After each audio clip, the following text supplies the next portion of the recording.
What's up, everybody? Welcome back to the vault. Judging by the clues we've been given lately, it seems like we're gonna have the Spider-Man first appearance dropping this week. If not, I'm sure a lot of people are gonna be disappointed. At this point, I'm about 85% sure it's Spider-Man. You can see the clues here, and you can see the Spider-Man they showed us. The spider looks just like the spider logo from Spider-Man, so that's what it's gotta be. And if that's gonna be the drop, that's a big one. That's almost as big as Batman first appearance or Superman first appearance. So not only is it important to have your technique down, it's also important to follow all the other drop day tips so that you got your internet speed running as smooth as possible and that you got your app running as smooth as possible. So let's go through a step-by-step rundown of what you need to do to make sure that you're going to get Spider-Man on drop day. Alright, we're going to start off with a couple important things that you should do the night before the drop. One of them is, of course, to charge your phone. You can do it a couple hours before drop if you need to, but it's important to have your phone fully charged. That's going to make it run just a little bit faster and give you a little bit of an edge. Another important thing to do the night before is to set an alarm. Depending on where you are in the world, if the drop is in the middle of the night or early in the morning, you want to set that alarm to make sure that you're up in time, at least 30 minutes ahead of time, to start preparing yourself for the drop with all these other tips. Alright, these next set of tips are for 30 minutes before the drop starts. You're going to want to start preparing your internet and your phone for maximum speed. The first thing you want to do is reboot your router. It seems like a really small thing, but it actually helps. It clears out all the old packets and gives you just a little bit more speed. The next thing is to remove your phone from a case, especially if you have a hard case, especially if you're using wireless internet for the drop. YouTuber Cryptomaniac pointed this out a few weeks ago, that you can tell from speed tests that those cases can slow down the connection of the wireless internet getting to your phone. So remove the case before the drop. The next thing you want to do is go through your phone and free up a little memory if you have time. If you got a lot of apps that you're not using, or even videos, or a whole lot of photos, check your memory usage. If you're over 80%, you definitely want to clear a couple things out to speed your phone up. If it's really full, that's definitely going to slow you down a little bit. The next thing you want to do is go through and close all the other apps that are running on your phone.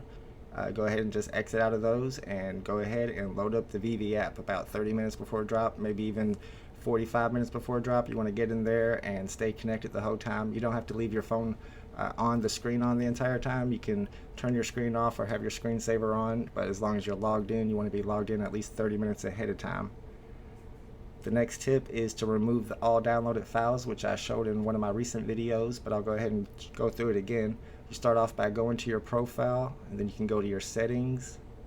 Then you click My Files, and you can see here how much memory you have already on your app, and you want to get rid of all of that, so you remove all downloaded files. And when you do that, error message pops up that lets you know that all you have to do is click this button right here, and you'll be able to download them all back to your phone. So all the NFTs that were in your vault will go right back into the place where you put them. And then the last tip for about 30 minutes before the drop starts is to go ahead and buy your gems if you haven't already. By then the marketplace is probably going to be closed, and if you're going to need to get your gems before the drop starts so that you can buy stuff faster. Alright, these next set of tips are for around 10 minutes before the drop starts. The first thing I do is hook up my Ethernet adapter. This is another thing I've talked about on my channel a lot, and I'll put some information in the description for you if you want to learn more about it, or how to purchase one of these Ethernet adapters that allows you to connect your phone directly to your router. And for me, that drops my ping down by 2. And ping is what's most important. You can go to the Ookla speed test and download that app. That's the one most people use, and test your app and see what your ping is. For me, it's 33 on my Wi-Fi and 31 on my Ethernet adapter, so it gives me a little tiny bit extra, and for some people they say that the Ethernet adapter doesn't help them at all. If you already have really low ping, go ahead and just use what you have if you're getting good drops anyway, and just make sure that you're following all these tips to maximize your internet speed. You can see here I asked around some other people what kind of ping and internet speeds they were getting with the Ookla speed test, and you can see here a lot of people are getting a lot lower pings than I am, and lowest ping is always best, but it's not that huge of a factor. I've gotten a lot of good drops. I went 5 drops in a row where I got all sub 1000 ultra rares or whatever it is that I was going for, so it's not the end all of everything, but it is important to go with the option that gives you the lowest ping. Alright, the next tip is to turn on the do not disturb on your phone so that people can't call you during the drop. It's just a simple option that you go to on your settings and you click right here. And my next tip is for, I guess, anybody who has kids, is to kick the kids off the internet or the Xbox. That's what I do. It sounds easy, but it's really not as easy as it sounds, especially if it's Saturday and they have friends over and they're playing a game that they like. Also, if you have, a wife or a husband that's on the internet or something, you might have to try to kick them off because they're going to take up too much of your bandwidth and you want to make it as fast as possible. Alright guys, the next tip is simply to decide which NFT you're going to go for on that drop. If you haven't had good results in the past and you feel like you have slower internet service by a lot compared to other people, then maybe you don't want to go for the ultra rare or the NFT that you expect most people to go for. Now, once you've decided which NFT you're going to go for, you have to decide which page you're going to click that NFT from. Now, that's called a gateway. For example, if you're on the store page and you decide to go to new arrivals and you click the more button there and you're on the browse page and you click into the NFT you want from there, that's one gateway. But also, if you go to the popular tab and click more and then click the NFT you want from there, that's a whole different gateway. So which gateway is faster depends on how many people are using that gateway at the time.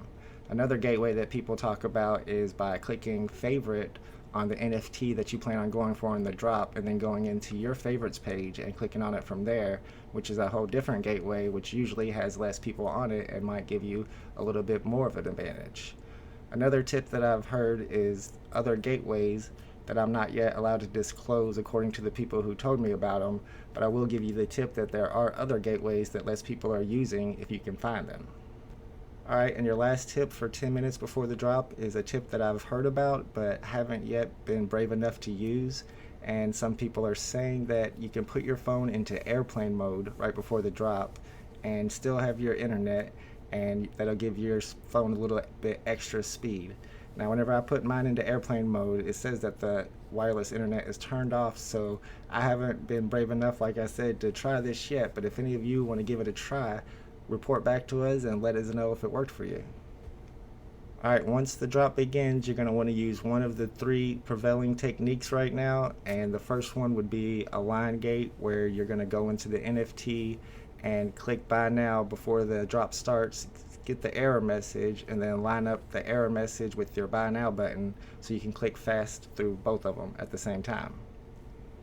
The next most used method right now would probably be Aligngate 2.0. A lot of people are still getting some success with that, where you hold down the button 4 or 5 seconds before the drop begins and hold through the timer and release when the drop begins and get your NFT that way. Most people who are doing that are waiting 1 second until after their in-app timer ends, because it seems like their in-app timer is a little slow, whereas there are other people whose in-app timer seems to be perfectly timed. So it's a good idea to look at a place like time.gov when using Aligngate 2.0, and also the next method so that you can time it correctly. And then the next method is just the old one touch. Wait till the time runs out and hit the button. But of course, if you hit it too fast, you're going to get that error message. You have to click OK and click buy now again real quick. So you want to try to time it perfectly. Alright, once the drop has already started, there's always the last tip of the second chance buys. Whenever people don't complete their order, complete their reservation, and that NFT gets dropped back on the stack. And some people have been timing it out to 90 seconds or 120 seconds for most of the NFTs that fell the first reservation to get dropped back on the stack. But other people keep going back and forth and haven't been able to get some of the ultra rares or any of the NFTs on the drop all the way up to 10 or 15 minutes after the drop. So as long as you want to do it, 4 is up to you, but there's another way to get more NFTs during the drop. Alright guys, I hope this step-by-step video helps some people get drops out there who haven't been able to get them before in the past. Hopefully it'll help some people get the Spider-Man drop, probably going to be one of the biggest drops you're going to see on the VeVe app. And I want to give, of course, a special thanks to Granola Warfare, who puts all of these tips together that he gets from the community. You can check them out on his Reddit page. I'll put the link down in the description if you want to read them in text. And I want to remind everybody that we're going to have Big O Giveaway 3.0 as soon as we get to 2,000 subscribers. So if you haven't subscribed yet, hit that button down below. I know another one of my homie YouTubers, Butt Thompson's also going to have a big giveaway once he hits 2,000 subscribers. So also subscribe to his channel as well. And we'll have 2 giveaways going on around at the same time. Alright everybody, thanks for watching. Good luck in the drops coming up. and we'll see you next time on the Vault. Bye bye.